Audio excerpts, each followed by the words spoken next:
Hello, I'm David Seamuth, co-instructor with Professor Wright for the course Paul and His Letter to the Romans, Part 2. We invite you to participate in this course, which examines Paul's magnificent epistle to the church at Rome. Please enjoy Professor Wright's description of this three-part series of courses. Welcome to this comprehensive course on Paul and his Epistle to the Romans. I'm Tom Wright, and it is my privilege to take you through each segment of this great letter. This epistle is fascinating on all kinds of levels. It's unlike some of his other letters in that though Paul is familiar with several of the people in the churches in Rome, he's not immediately addressing issues or problems in the way that he does in, say, the letters to Corinth or Galatia. Romans has a very grand view not only of the church but of God himself. Paul uses the word God extensively in Romans. Romans is in all sorts of ways a letter about God in a way that the others aren't quite to the same extent.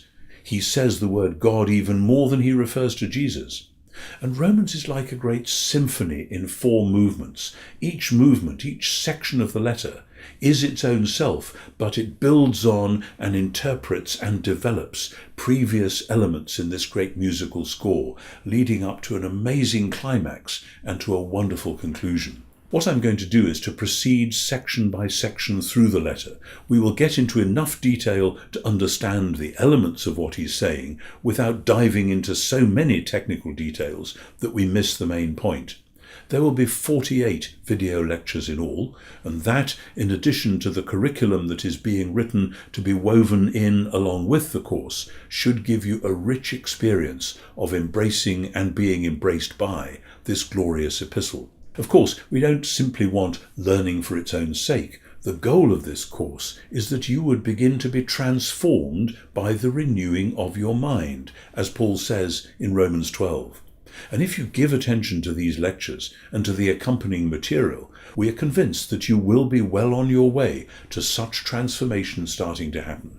So we ask that you ponder this material, take your time to digest it, to consider what the Apostle Paul is saying in this masterpiece of literature. So thank you for participating in this course. Please enter into the online discussions.